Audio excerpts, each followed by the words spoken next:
Hi, this is Steve Hargadon, and it's Wednesday, January 20th, 2010. Welcome to the Future of Education. Tonight's a special night. We've got Mike Lawrence, the Executive Director of CUE here, co-hosting the show. Want to say hi, Mike? Hi there. Thanks so much for inviting me in to co-host. Absolutely. This is a lot of fun. This is an experiment, our first time trying this, but we're kind of excited to showcase some of what's going to be taking place at CUE. Our guest tonight is Dave Edyburn. Dave, have I said your last name correctly? Yes. So welcome, Dave. Dave's a spotlight speaker for the upcoming CUE conference, and obviously has a history other than that. We'll have you introduce yourself in a minute. But before we do so, I'm going to go through some logistics. The first of which is to encourage you to come to QUnplugged.com and to learn about what we're doing at CUE this year. This is an unconference that will take place during the CUE conference. What it really means is if you haven't been accepted to speak at CUE, or there's something you'd like to talk about that has come up in between the time of submitting proposals to speak and the actual conference, you can come to CUE Unplugged at the show and actually sign up to talk. So yes, and we're hosting EduBloggerCon West. I left a call for Marisol because I couldn't remember if we had decided to do it in the evening instead of that first day. But Mike, I'll let you talk about that in just a second.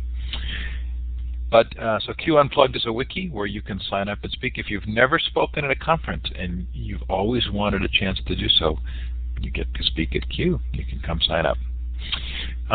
Future of Education is sponsored by Learn Central. This is my day job with Illuminate. It's a social educational network, social network for education, with some great features, including Illuminate baked in.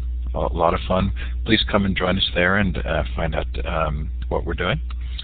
Also coming up on the show, a neat few weeks of guests. Tomorrow night, Mark Bauerlein on his book, The Dumbest Generation. January 26th, folks from the InnoSight group. This is the Michael Horn, Clayton Christensen group, the Disrupting Class group. They're doing case studies on distance learning, showcasing one on January 26th. On the 27th, Dan Coyle on his fascinating book, The Talent Code. Then January 29th to 31st, we're going to be broadcasting the EduCon conference. Should be a lot of fun. Tara Hunt on Wolfie Factor, James Paul G., Shel Israel, Lisa Gillis, all coming up in February. Larry Johnson, Clay Shirky, you can read the list. Lots of fun. Dan Pink on the 17th. Should be a really fun set of events. If this is your first time in Illuminate, we want to make sure that you know how to participate because Illuminate is a participative environment. I'm going to turn my little icons here, and you'll look for the little hand so you can see what I'm showing you. This is the participant window. It allows you to see who's in the session. And right below it are some ways to interact immediately with emoticons. There's a clapping hand, a smiling face, thumbs down, or a confused look. We rarely see those, but you can click on those to let us know how you're feeling. To the left of those is a hand with a green up arrow. That's a way to raise your hand if you have a question for Dave tonight. With a group of this size, you're certainly welcome to raise your hand at any time. If you think that you might like to do that and take the microphone, do go up to Tools Audio and run the Audio Setup Wizard to make sure your mic is working well. This is the message box. It's where you can send messages in the chat. Although it does give you the ability to send a message privately to another user, do know that Dave, Mike, and I all see that because the moderator sees all messages, so just be aware that nothing's fully private. And then when you do take the microphone, if you want to ask a question, this is the microphone button. I hope you're seeing the hand around the same place where I think I'm putting it. And you push that button to turn it on and start talking. It's like a light switch, and then when you're done talking, you turn it off. And then over here on the whiteboard are some tools for participating, and I'm going to give you permission to do so now. And this is your chance to let us know where you're listening from. Look for the wand with the red star at the end. Click on that, and then click on the map, and let us know where you're listening from. You can also shout out in the chat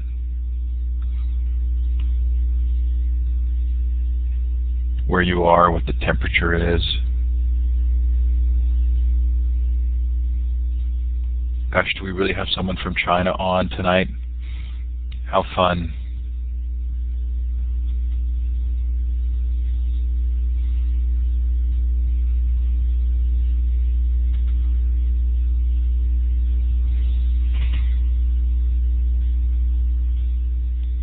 So normally I don't say cold and rainy in California, but gosh, are we cold and rainy right now.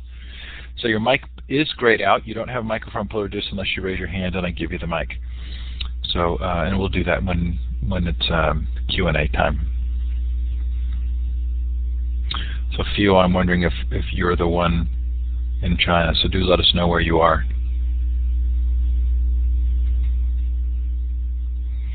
And then Sue, you're not able to see this, but as a moderator, it looks like you may be having a connection issue, and you're welcome to use the teleconference bridge. If you look in the audio box, below the sliders to the right is a button you can push, and it gives you a telephone number to dial, a toll-free number you can call in, and it switches your audio to the teleconference bridge so that you can hear. Oh, Jim, that's you in China. How fun. Okay, so Mike, if it's okay with you, I'd like to give you a minute to talk a little bit about CUE, the conference, one of my favorite conferences, something I look forward to each year. Of course, tonight's show is based on trying to make people aware of the kind of fun things that happen at CUE, and Dave Edyburn is a spotlight speaker there. So Mike, why don't you tell us a little bit about CUE, and while you're at it, let me know the time for EduBloggerCon. Great. Thanks so much, Steve. And first off, if you don't hear it enough, I'm absolutely amazed every time I see it, the scope of what you're doing. You're a one-man NPR for education, so thank you for everything you do. And I'm really excited about the lineup of speakers you've got lined up there. I gotta tune back in and just participate in the coming months if I can carve out some time. That said, thank you again for offering us this opportunity to help get the word out about the CUE conference. CUE, if you aren't familiar with it, stands for Computer Using Educators. We're a 32-year-old nonprofit educator association, and our focus is to advance student achievement through technology. And yes, 32 years ago there was technology that educators found valuable enough to form an organization around it. So this year's conference is March 4th through 6th. It's held in Palm Springs every year for the last, this will be our 6th year after returning to Palm Springs, and prior to that we were there for about 12 years. It seems to be a very popular destination for educators and their spouses and families, so we've got it scheduled out through 2014, which is exciting. The conference spans 3 days, traditionally. Thursday, Friday, Saturday is the core dates of the conference, although things like the EduBloggerCon are typically scheduled on the Wednesday before. And this year we also added a CUE Festival on Wednesday night, which is 5:30 to 8:30, to celebrate the work of student media creation. With regards to EduBloggerCon, I suspect it's up to you and Marisol to hammer out the time. I'd be open to any time. I would suggest that you shoot for later, though, rather than earlier, just because it's tricky for folks to get in their cars and get out to Palm Springs from most of the driving areas. Because it's tricky to make it by that time. So I'd say perhaps 1 to 4 would be the earliest that I'd suggest. But looks like you've got some folks in the chat window that will be there for EduBloggerCon West, so that's great to hear. We'd love to have you guys in, and we're happy to host you.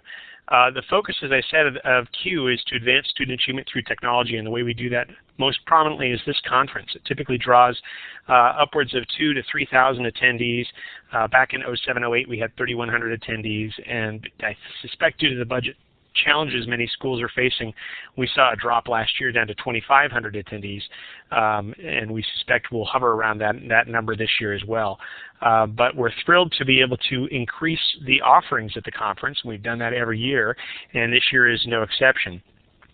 One of the biggest additions that we have to the conference is our inclusion of what we call a Diverse Learners Symposium. And it's a concurrent symposium within the conference.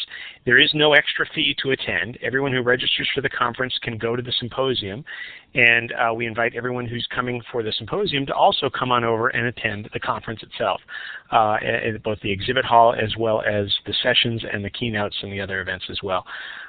We did this for several reasons. One is, for many years, I've seen it as odd that the educational technology community and the assistive and adaptive technology community rarely meet. They rarely connect and rarely work together. So actually in my previous work, I worked for a county office, and I was funded by a statewide ed tech grant, I reached out to the assistive technology group at that office and said, why don't we put an event on together? I've got a little bit of money. Let's fund something. And so I reached out then, and that event still goes on this year. I think they're in their 5th year, and that's called the Assistive Technology Institute. And I thought, you know what, CUE should really reach out to this community, and we should find a way to find some great connections between these two communities that have such similar goals and such similar missions. So I went about researching it a little bit, and my research almost immediately took me to Dave Edyburn. Literally, I walked up to an area at the NEC conference last June in DC, and basically asked the first person that approached me, so tell me, what is universal design for learning, and how is it different from assistive and adaptive technology and special education, and help me understand this. And this was Dave. And so we had a wonderful conversation, and he helped frame it for me, hopefully as we will do tonight. And I immediately said, you know, this is an area that CUE is sorely lacking in, and we need to reach out to that community. So we went back. We had already picked a theme for the conference, Challenge the Present, Design the Future. And I said, we need to incorporate universal design for learning. So let's come up with a way of incorporating that, not just in the conference, but also in the theme of the conference. And so we added the title, Tools for Universal Learning, as a way to capture those ideas. And we invited Dave to help us frame what the symposium would look like. We found some other leaders within that community to help us shape it and invite speakers. And they've done a great job of doing so. Greg Lugetke from San Bernardino County Office of Education and Amy Duncan from the same office, and from an organization that's called SELPA, that's statewide. They've been really helpful in finding the key speakers to invite to participate, and we're really excited about that. And somewhere along the line, we thought, you know, if we can swing it, it'd be great to have Dave join us. And so we found a way to make it happen. We invited him out, and he is a spotlight speaker for the whole conference, and it also helps draw attention to the Diverse Learners Symposium. So that's the quick description. I'm sorry if it went a little longer than perhaps you were hoping, Steve, but that's the background behind why we're doing this, why we're inviting Dave, and what we hope to accomplish with this first year in doing it. No, that wasn't too long at all. In fact, that was really the perfect introduction. So thanks, Mike. I do love CUE. It's a great conference, and I'm obviously going to be there and really enjoying meeting people there. And so I hope you'll consider EduBloggerCon, which we think now will be from 1 to 4, and then hopefully in the evening of Wednesday before CUE, and then look for us at CUE Unplugged as we experiment this first year in providing a venue for sort of an unconferencey feel during the conference. So Dave, that was a great introduction of you. Do you want to, before we sort of jump in and have you teach us like you taught Mike, do you want to tell us a little bit about your background? Sure, and again, thanks Mike and Steve for the introduction. Just simply, I'm a professor in special education at the University of Wisconsin in Milwaukee, and my background is mild disabilities, and the topic we're going to talk about tonight is universal design for learning, and trying to take what we've understood in the last few years about assistive technology, where we try to help individual students and yet deploy specialized tools to the whole class, and figure out ways that we can support all students, and think more about preventing student struggle before they get into problems academically. So Mike asked you to distinguish universal design from learning from other kinds of phrases that we hear, like assistive technologies. Do you want to give us that distinction? Yeah, that's a great question to start with, because it kind of depends on where people are coming from. Those of us that have been working in special education, there's a long history of assistive technologies in schools, and I think most of us are familiar with things like wheelchairs and screen enlargers on computers for kids with visual impairments, or talking computers for individuals who are blind. And for the past 25 years or so, the service delivery for assistive technology in schools is based on a referral, and then a team evaluation, and then kind of an individual problem solving of what technology tools might overcome the difficulty and kind of level the playing field for that individual. And so historically, assistive technology has really been associated with the low incidence disabilities of physical disabilities, sensory disabilities like vision and hearing, And to a lesser extent, we've not attended to the issue of cognitive disabilities, which in some cases involves mental retardation or learning disabilities. And so kind of late to the game is the notion of how does assistive technology support cognitive performance. And in this domain, we start to look at reading and thinking and problem solving, very pervasive kinds of disabilities that trip students every single hour. And so this kind of lays the foundation for universal design for learning, and that notion of what is it that we know about human differences, and then how do we anticipate those differences proactively so we build in supports in the environment. So this is a new topic for me, but you gave me, you actually sent an article along to me about this, and if I read correctly, universal design from learning actually came from looking at what was taking place in architecture. Yes, that is correct. And so, do you want to describe what that was? And then, again, I don't want to tell the story for you because I don't know it nearly as well as you. But it does seem that that in addition to addressing specific issues, there's this feeling that in both cases there's a general benefit to all. Yes. Let me see if I can bring up an image for us to kind of make this a little more concrete.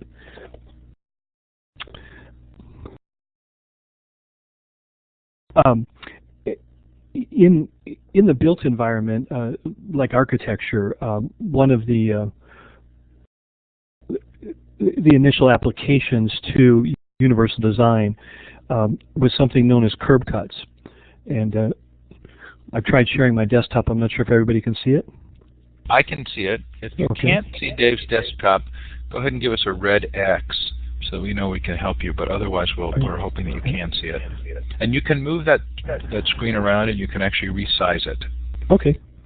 Well, this will be useful then. And one of the first examples of universal design in what's called the built environment is in the picture there on the left. And it's an individual wheelchair crossing a street where the curb has been cut away into a kind of a gradual ramp. And these are referred to as curb cuts. And one of the things that we learned is that was a designed intervention for helping people with wheelchairs navigate their communities. But what we learned from that process in the 1960s was that design actually made it better for everyone. And so people, parents with baby buggies, children on bicycles or rollerblades, people pushing or pulling a wagon, also benefited from that design. And so what that led us to is the understanding that good design for people with disabilities could be good for everyone. And that's kind of become a mantra that we now try to understand. What is it about special needs that really has a more generalized application? And so as Steve just inferred and led us into the conversation, is that really was in the architectural area. Those of you that are participating in the webinar that might be middle-aged and are dealing with aging parents, one of the new emphases around the country is universal design in the home. And really the home remodeling industry has really taken universal design to heart as what they try to sell you is modifying your home while you have all this discretionary income to make it more accessible as we age, because we know that many older adults are more comfortable in their home, and if we can make them more independent and successful and stay there longer, that usually produces better outcomes than going to nursing homes or assisted care facilities. So again, all of this is grounded in trying to understand differences and then building an environment that makes it more accessible and useful for all. So can you give us an example of where we might sort of see this taking effect in education? Taking effect in where? I'm sorry, in the educational environment? Sure.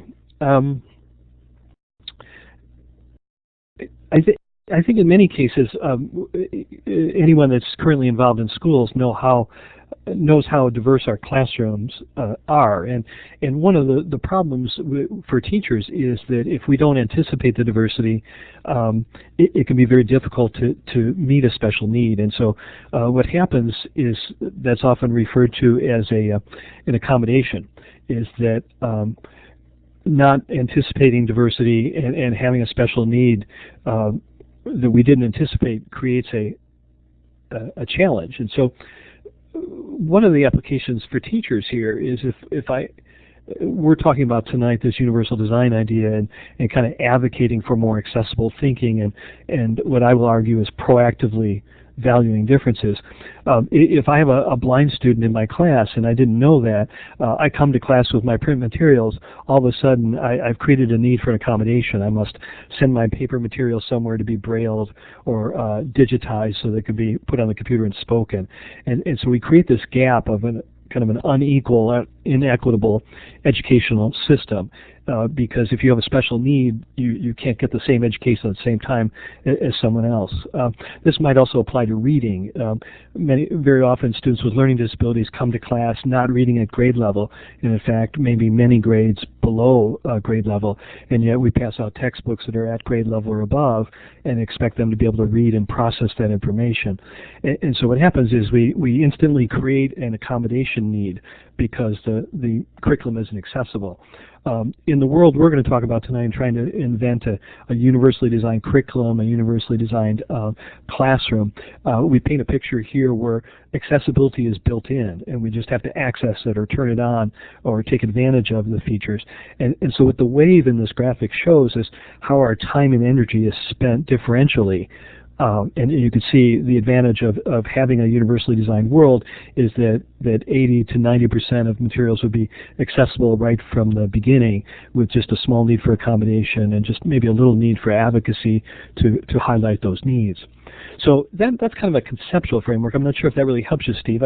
I would like to move into some examples of what it might look like because we've kind of been talking maybe a little theoretical. But let me stop and see if you have a question or comment about that.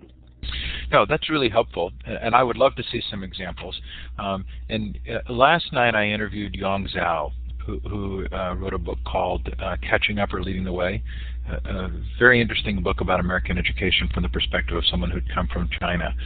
And we talked at length about the sort of the NCLB environment and the expectations, sort of standardized expectations. Do you see a connection between universal design for learning and the sort of the message that NCLB really doesn't address a lot of students' individual needs? Well, you're right on target connecting that dot, because that really is part of the national motivation and interest right now in universal design for learning, is that we're all being held accountable to increase student achievement.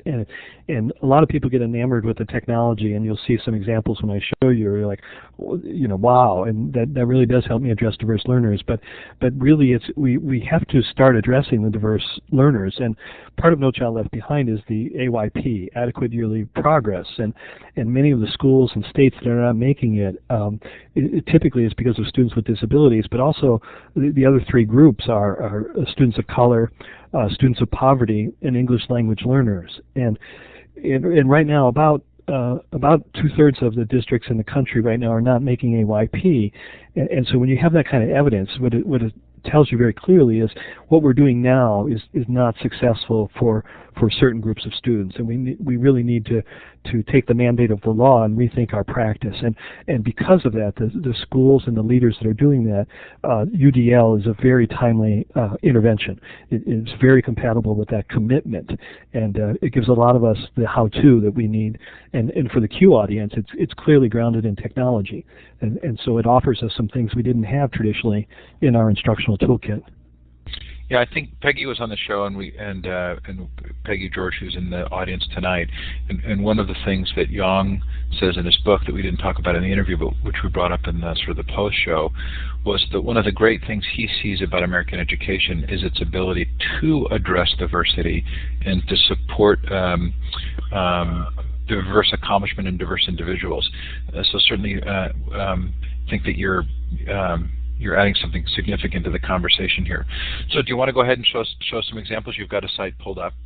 I do have a site pulled up, and hopefully I can step you through a couple of these, kind of give you a flavor of what it is. And I'll give you a formal definition of universal design for learning before we leave tonight. But a shorthand right now is I think it involves proactively valuing differences and so that I understand that I will have diverse students coming in through the door, and because of that, my classroom and my instruction will be different. So here's an example from early childhood that has a very appropriate level of early childhood curriculum, but notice the bars up here where I can now access these in different languages.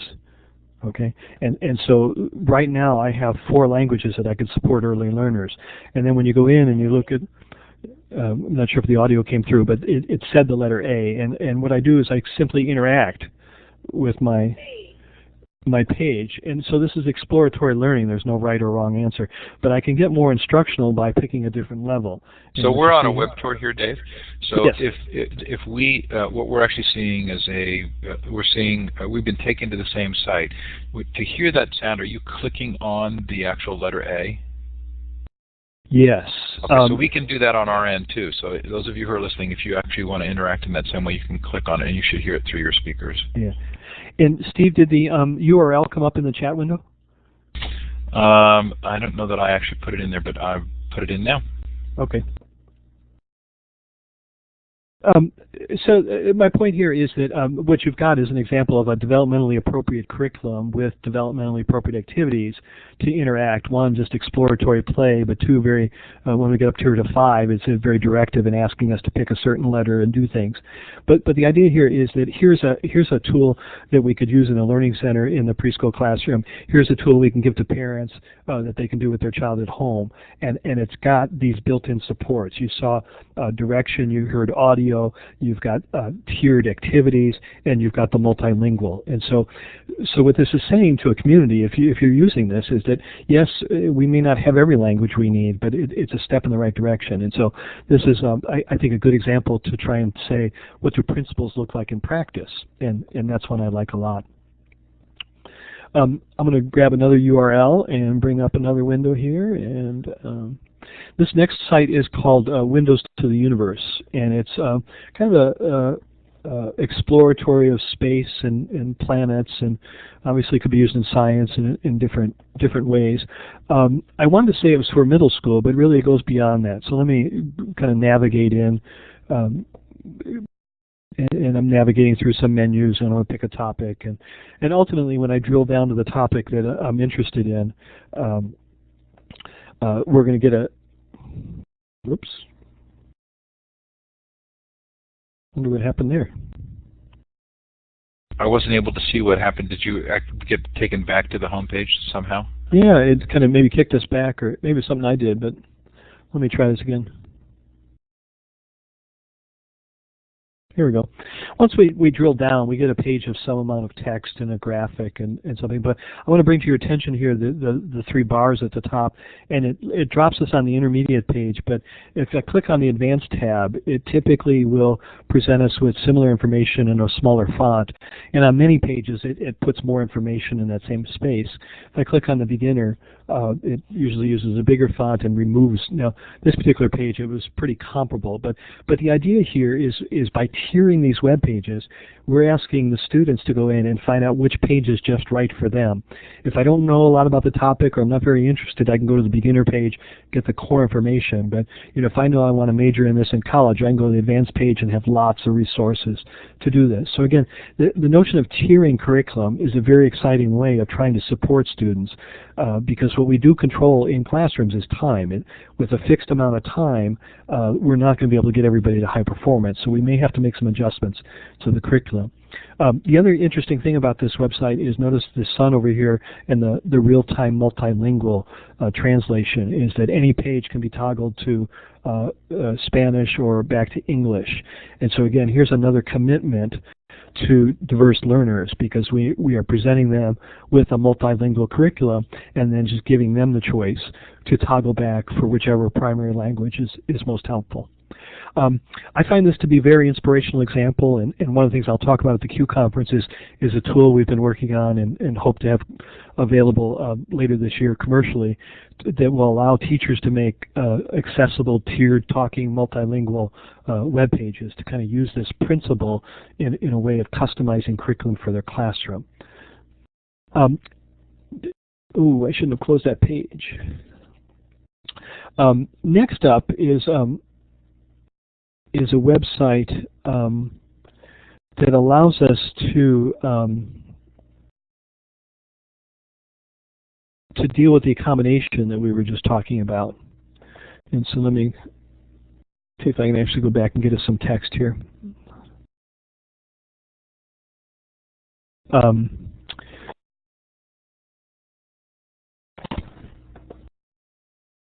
Did you mean to close that tour down? Not quite yet. I was hoping to toggle both of them. So let me just see if I can. Just need a little piece of text here to copy into our VoiceMe.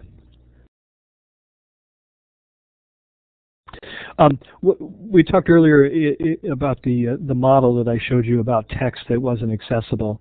One of the drawbacks to this Windows to the Universe site is that there is no audio. So here's an example of tonight as we learn about the principles of universal design for learning. And oh, very cool. I guess I did lose my my VoiceMe site. Yeah, you can only bring up one web tour window at a time, where you're trying to have two going. All right. Well, I'll tell you what. Should I have warned you about that? Because you can't open a desktop share at the same time and have the web tour and the desktop share both open. Well, let me just type in, enter some text here. What I was hoping to do is to take some text off from the last web page we were on, but here's an example of an accommodation. That VoiceMe is a web-based tool that allows you to have speech. And so for a student that was on that Windows to the Universe site and couldn't read it independently, one of the things we can do is to teach them to copy and paste. And so they come in here and then they can paste it here, and what this will do is it will generate. So we're not going to be able to see that anyway because the web tour opens up for each of us individually. Okay. So although we won't get the sound, if you want to do this in the desktop share, you're welcome to.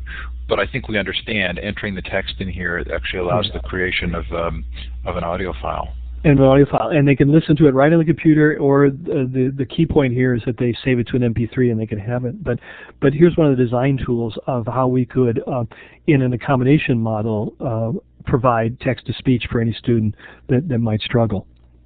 So I have the impression that this is not an insubstantial undertaking. The act of designing in this way requires a fair amount of foresight and thought. I'm also getting the impression that having done so, you probably have the opportunity to get a fair amount of data back about what's actually getting used. Does that end up creating a really valuable sort of feedback loop in determining how to best help students? Well, Steve, you've offered two key insights. One is that yes, this is a time-intensive task for teachers, and there's some discussion in the profession whether teachers really have the time on a daily basis to do all of this, or whether we really need to back up and really get it at the product design, the curriculum design level, and implement these kinds of things there, so it's more ready to play and ready to use out of the box. The second idea about data is also problematic because right now, as Universal Design for Learning was originally characterized, there was nothing about student performance data collection. And so that's going to be one of the things I'm most concerned about that is going to hold the future back for this construct, because we're going to need some evidence that it works, that we know students struggle, but to make an argument that this approach is better or helps, we're going to have to get a way to define the construct, define the interventions, and then measure the outcome. This is interesting and very exciting, and I just wanted to jump in because what it reminds me of is it's something that's awfully ahead of its time, and it reminds me of when we started seeing video played on the web, and this was before the days of broadband, this was before the days of YouTube, and it was very, very difficult, and you essentially had to know somebody who was very savvy on these tools to be able to host video on the web and share it with any sort of ability to an audience, a broad audience. And then you fast forward 5 or 6 or 7 years, and now we see a YouTube environment and all these places where it's very simple to share video. And in fact, there's tools now that do something called transcoding, that when you upload a video, it automatically, in the background, will convert it into 3 or 4 or 5 different versions based on the user's available bandwidth. So in many ways, it reminds me of what you're describing in terms of universal design for learning, because it's dependent upon what the client person, the person visiting the website, shows up with. You know, how much of a bandwidth do they have, how fast of a processor do they have, what sort of machine do they use, that determines what version of that video would show up and play for them, and it would be the one most suitable for their particular environment. Yes. So it reminds me a lot of that sort of, I apologize for using the geeky techie example, but that's essentially what it reminds me of, is a perfect clarification for the user that provides it at the best level they're available to see. You've connected some dots here, because some people are contextualizing this as personalized learning. That again, based on my learning profile, that how I interact with my curriculum could be manipulated. It also precedes and foreshadows many of the discussions about pedagogical agents, in the sense that, okay, if you need tutoring, we could load different not only characters but different scripts based on the kind of intervention you need. Some of us just need to be told or to highlight an error, or some of us need step-by-step guidance, and so we could develop those over time based on our learning profile. But all of our conversation tonight is raising the need for much more conversation about diversity and academic diversity in ways, because historically we've responded by going slower, which doesn't help achieve high standards, or we've responded by giving you different curricula, which again doesn't help everybody master the general curriculum if we're slicing and dicing and moving people out of classrooms and giving them alternatives. So there's clearly, UDL is about 10 years old. There's clearly much work to be done, but I would agree with you. It's a very exciting time as you think about this and potentially the power of these tools. Dave, are there success stories that you point to when people ask if it's really necessary to do this? Do you have places where you send people and say, look here, because you can see that it's really made a difference in this particular circumstance? Yeah, I think there's a lot of this going on. I'm going to bring up the website of the National Center on Universal Design for Learning. And this was just established in November of this past year, so just kind of in the startup mode. But one of the things as the site loads is they've been trying to create resources either about just getting started or about scaling this beyond an individual classroom to kind of the school level or the district level. Several states have been involved. You'll see here next to the picture they're spotlighting a school district in central Indiana that I've worked with, and how their state has had a statewide initiative trying to implement UDL by bringing teams together of general and special ed, technology, curriculum directors. And kind of one of the things I'll ask the audience that's with us tonight, if they've had experience with UDL, is there are many ways to bring people to the table. Some districts are using the umbrella called differentiated instruction as a way of trying to understand student differences and breaking teachers out of the one-size-fits-all. Other people believe the UDL might be the big umbrella. And my point is that either one works, but in both cases, it's a big umbrella that it has plenty of room for everybody to come and kind of contribute our best thinking about how to do this. But I think it all starts with a commitment to diversity. And yes, there are some examples here, as well as if people want to email me afterwards, I can point out. But what CAST has tried to do here on this website is to provide links and videos and share resources of what model projects are doing around the country as well as Canada. Dave, this is Mike again. I've had some recent inquiries from the gifted community and gifted educators, and I'm wondering what connections you've been able to draw. Has the gifted community really adopted UDL as their own? Because it would seem to me well adapted to that particular challenge, is how to engage the gifted student. Is that something that's already well underway, or is that something that you're still sort of struggling with as to how to engage those two communities? I'm not aware of much in the area of UDL and gifted. It has considerable attraction because anytime we break out of the one-size-fits-all. But in gifted education, one of the things they've contributed to UDL is this notion of differentiation. And so I do believe differentiated instruction and UDL are kind of two trains on the same track. That it depends on which way you're going, which one you might use, but both are compatible. My personal concern about differentiated instruction is that very seldom in those conversations is technology a critical factor, where I think too often in UDL technology becomes an overriding factor, and oftentimes it's anybody using anything Web 2.0 is, oh, you must be doing UDL, and so I'm not quite sure that's correct, but I do think that people are versed in either of these topics have much to contribute, and then those of us that are working in both areas, I think there's a hybrid of these concepts and practices that make this very doable. Dave, why would people think that the use of Web 2.0 meant the instructors were using UDL? I think because of the considerable emphasis in UDL about technology, and so that it kind of becomes, it obscures the message that it's about helping diverse students achieve. And so we get caught up, and particularly those of us that are advocating this, if we come from a technology background, that just kind of rises to the top. And I'm very concerned that we may not achieve some of our goals unless we really go back to studying and creating diversity blueprints, that we start talking about differences that are meaningful, and find ways to design instruction to meet those needs.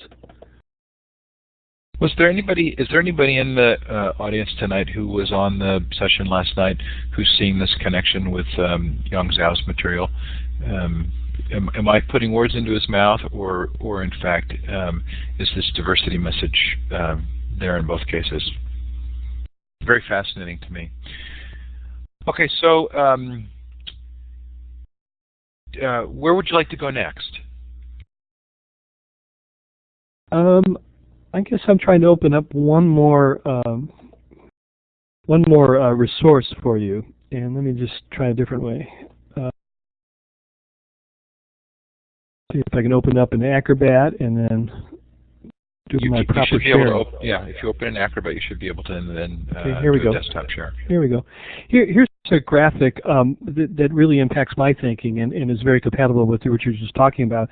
In the back of Carol Ann Tomlinson's book on differentiated instruction, she does have a set of what she calls equalizers, and I like to slang sliders. But the notion, she argues, that as we think about children's education, preschool education is very concrete. We have kids dealing with manipulatives, color balls and things. But as we go through the K-12 curriculum, it gets far more abstract. And what she puts forth is, wouldn't it be interesting to differentiate on this variable of knowledge representation? And special ed teachers, this is very often what we do, is that if a child doesn't understand fractions, we immediately back up and start talking about pizza to make it more concrete. But the technology application for those of us gathered tonight is, what if we made a slider like this and built it into the software so that what the student interacted with and was presented with the curriculum was changed by moving that slider. And we can talk about other sliders in terms of amount of structure of the activity, or how independent, how fast, how slow, obviously reading levels, and all sorts of things that could make this kind of that personalized learning environment. But the bottom line of doing all this is we've got to figure out ways to engage students where they're at and get them to the achievement level that we're seeking. And so this is kind of conceptual, but I think it's an excellent bridge between Tomlinson's differentiated instruction and the technology overlay that we could offer through UDL. And again, I don't know that we're going to make these advances unless we think more deeply about the nature of curriculum and about the nature of student differences and about the kind of performance outcomes we'd like.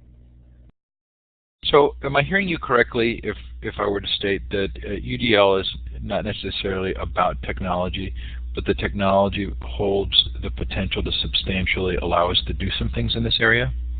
Yes. I'm concerned that there's some things out there that are saying, UDL is just good teaching, and I don't support that view, because I think if that's the case, we would have had this a long time ago. I think what makes UDL interesting now and relevant is that we have technology tools, that there's new understandings about how the brain works, new appreciation for diversity, and new technologies that when we harness these things together, we have new opportunities for learning. I guess my concluding comment is kind of back where we started about how do you learn more and how do you get started in this UDL. And this last link that I'm sharing is kind of what's considered the Bible for Universal Design for Learning. It's the complete book is online. It's accessible through the web. You can also purchase a print copy. But it's an interesting way to interact. When this was published, people actually thought this was kind of a UDL book, but you can manipulate how you go through it and see the full content if you'd like. See the concept map as we saw on the first page. But I think this is an excellent place to start in terms of getting a group of teachers or a school district or even just a committee to start. Oh, I wonder if I went outside the lines. Maybe that was my problem. To get them started about to learn more about Universal Design for Learning. So did that screen close down without you wanting it to, or yes. I got an error message when you went to one page, and it looked as though okay. So now I'm back. I'm seeing I am seeing the cover, the purchase this book, and then the table of contents. Well, it's just, again, this is kind of a good beginning way. I think it's important that we have groups read this, discuss it, and kind of decide, do we believe this? I think what to me is so powerful is this notion of teaching every student in the digital age and how do we apply. I think one of the challenges after you read this book is operationalizing the principles. But again, that'll be the focus of our session at the Q conference. But I think it's a very important message for educators of all type that are interested in about ways to enhance student performance. And I think as we've been talking, when these concepts are married with other initiatives like differentiated instruction and liberally sampling from assistive technologies, I think we can begin to talk about what's that infrastructure, what's our commitment to diverse students. Dave, are there places where this conversation is taking place? Is there a network, an educational network, or does anybody know if there's a Ning network or a social network around the topic of UDL? Yeah, there are a number of them. I put up a slide earlier, and let me just take you back there because it is so useful. There's a blog that's called Teaching Every Student, and again, there are posts and there's open comments. There are a couple Nings out there. Part of extracting resources from the blog have been archived on this wiki about a technology toolkit for UDL. And I think this website to me is an excellent companion to the book we were just looking at, because this gives us tools and you've already got the philosophy. And so when you put the tools and the strategies together, you can really begin to kind of implement this either at an individual classroom level, at a department level, and again with proper administrative support at the district level, school level. Well, good. So this is a good time to shift a little to the Q&A. You did say at the beginning that you were going to give us a more formal definition. Have you already done that, or did you want to actually give us that more formal definition? The formal definition would be in the Teaching Every Student book. CAST is clearly the national authority on that and kind of the national repository. So I think by starting with their book, Teaching Every Student, as well as visiting the UDL Center, you'll get more detailed and kind of formal definitions. Now I've lost audio. Oh, am I still here? So can you hear me now? I can hear you. I think we're still on. Okay.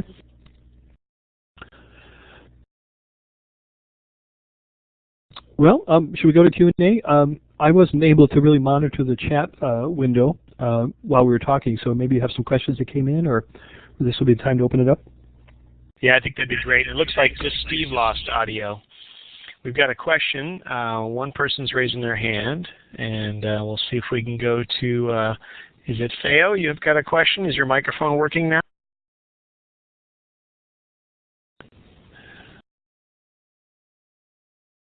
Looks like it's still great for Feo. We also have a question. It looks like it got dropped, but Feo, let me see if I can give you microphone capability here. Yeah, you did. Great. Thanks so much. You haven't mentioned much about learning styles, teaching styles. that's one of the big approaches to UDL that I've used in the past. Are you just focusing tonight more on the technical, or do you also include kind of the softer skills of learning styles and teaching styles? That's a great question. It is a bit controversial. That some people will say that is part of UDL, and others will say it's not. And so I don't really have a good answer for you. I think the people that argue against it, I won't say they're looking for teacher proof, but they're looking for more design evidence and interventions before it gets to the classroom, as opposed to the softer skills of learning styles. But clearly, I think there's a science here that we need to make part of the conversation, because some of these choices we give students, like if you change the font size or you have audio by male or female, some of these are preferences that the research probably won't support strongly one way or another. Which again, then if we don't have clear evidence, we ought to put that control back into the student's hands. The slider I showed you, it's kind of interesting about whether that becomes a teacher control panel or whether the learner should have access to a thing like that, to kind of like what we saw in Windows to the Universe, that I can choose to go to a lower level to get the information. And so there's some interesting things we need to figure out here about the teacher-learner interaction and where that control goes as we build in these supports. I'm sorry to have dropped off there for a minute. There was something about that one particular toolkit webpage that slowed everything down on my machine. So I apologize for missing that. There is some chat there's some chat going on about Dan Willingham, who was a guest recently, who sort of argues against learning styles. But to me, it seems different. And I don't know, Peg, if you wanted to comment on that as well. But I definitely feel like there's a difference in the two discussions. Are there any other questions? We do have a few minutes left if anybody wants to ask Dave a question, drill down on anything in particular. I was just going to throw out and I know you touched on it briefly, but it seems like the whole concept of UDL screams for an advancement in assessment tools and ways of testing student understanding. We already know just from the way that kids learn that we're way behind on having the adequate testing mechanisms to understand if they've really gotten a concept or not. And this just seems to really leap out and show us where the assessments, even that we're imagining, are still falling short of the mark. Would you agree with that assessment? Is there any sort of direction that UDL is pointing us in terms of how to advance assessments to address that? Yes. Again, that's another one of the dots that you've helped connect here in the conversation is much of the research that is going on about universal design is going on in the arena of UD assessment, and all of the large assessment companies have developed UD principles that guide their development efforts. Now, we can't always get to them because most of them are proprietary, but there is a national set I could share with you if you're interested, but it has had a profound impact on testing in the development. Now, I think where the nexus is approaching is with kind of a netbook implementation, because if we can develop a computer-based branching assessment and deliver it on a computer such as a netbook, then we're a generation ahead of where we are now in terms of, one, getting a better picture of what students' performance is with different supports turned on and or off. And so again, lots of resources. I'd be happy to, if you want to follow up, I can get you a reading list to get you started, because I have to say that the research in that area is very inspiring in terms of trying to get quantifiable evidence about the difference of different interventions make on student performance. Yeah, I think I would be interested, and specifically I think Q members and the readers of the OnQ Journal might be. So it could be something that we'll follow up later on, Dave, and see if there might be a way we could get a feature in an upcoming journal that could point folks in that direction. Because I know that in California it's a hugely hot topic in terms of assessment. And what I find interesting is why that has taken off, but I also think it's maybe because there's the assessment industry, whereas the publishers have been a little slow to respond, because a lot of what we're talking about is digital curriculum, which has kind of stymied some publishers up till now. So it's kind of interesting to observe that disconnect.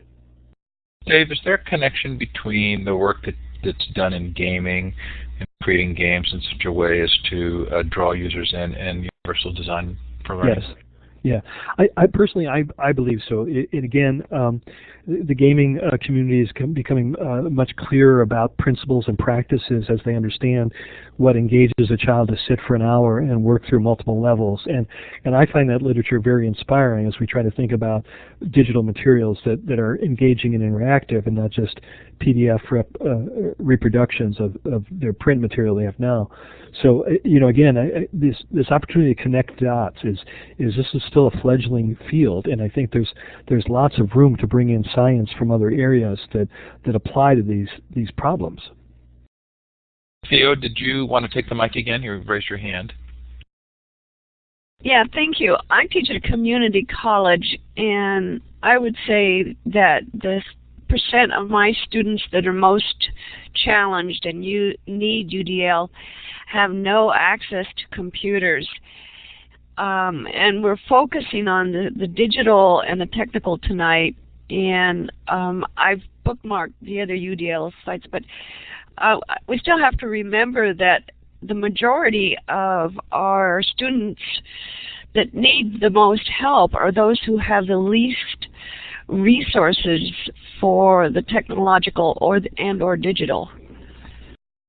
I think that's a great point that often is overlooked as we go into these discussions, and something I'll talk about at the conference in Palm Springs is the digital equity question. Is that there's a lifetime cost to low achievement, both in terms of unfulfilled potential and unemployment, underemployment, interactions with Department of Corrections, etc. And so research can be convincing in certain levels to say we need to invest in this, but there's another functional level in special education that we talk about as a free appropriate public education, and I'm particularly concerned when students are not demonstrating performance at an AYP level, that the district doesn't have a defense, that they're providing a free appropriate public education.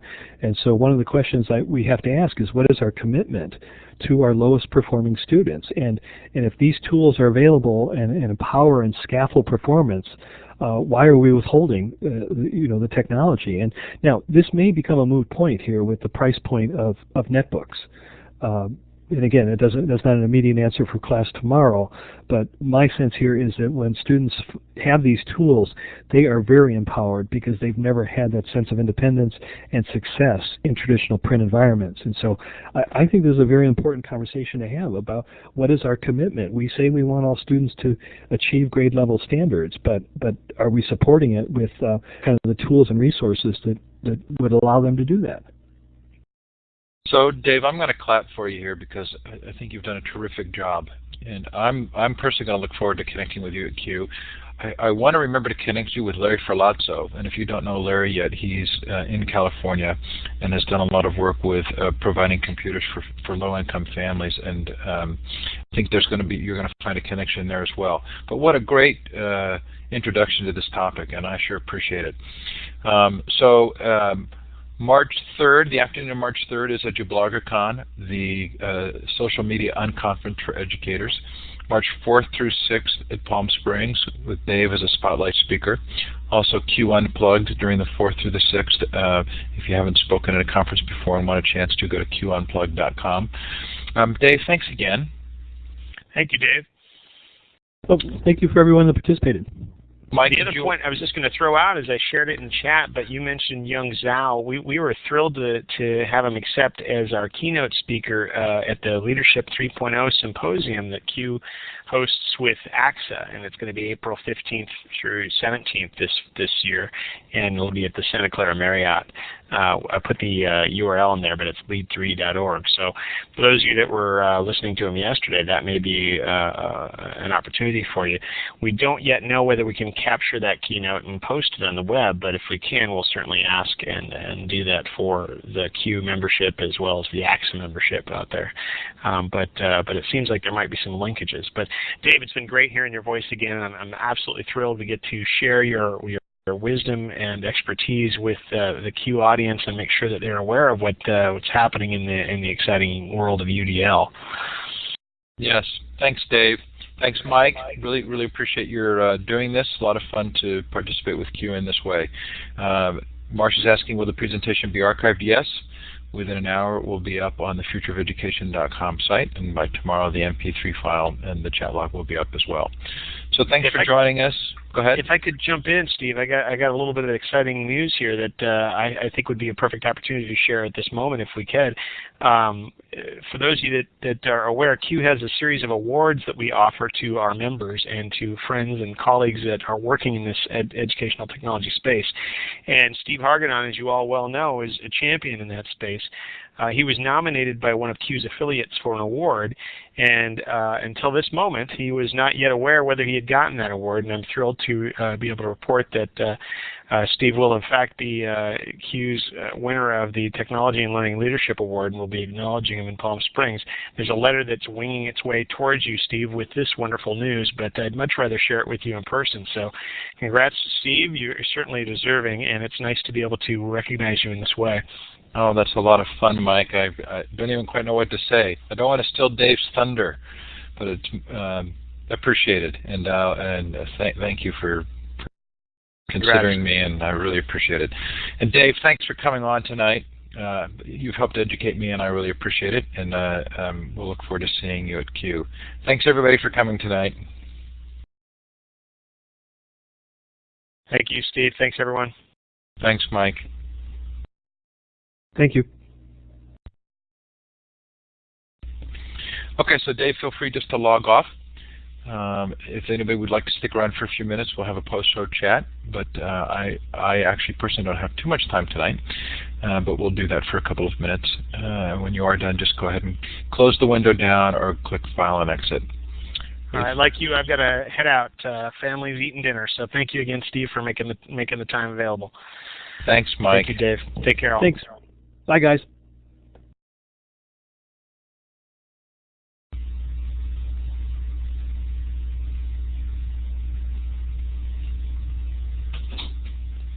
Thanks for coming, Greg. Always fun to have you here.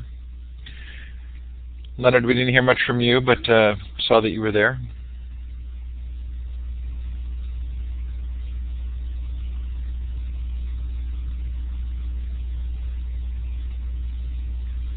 Okay. I'm going to turn the recording off.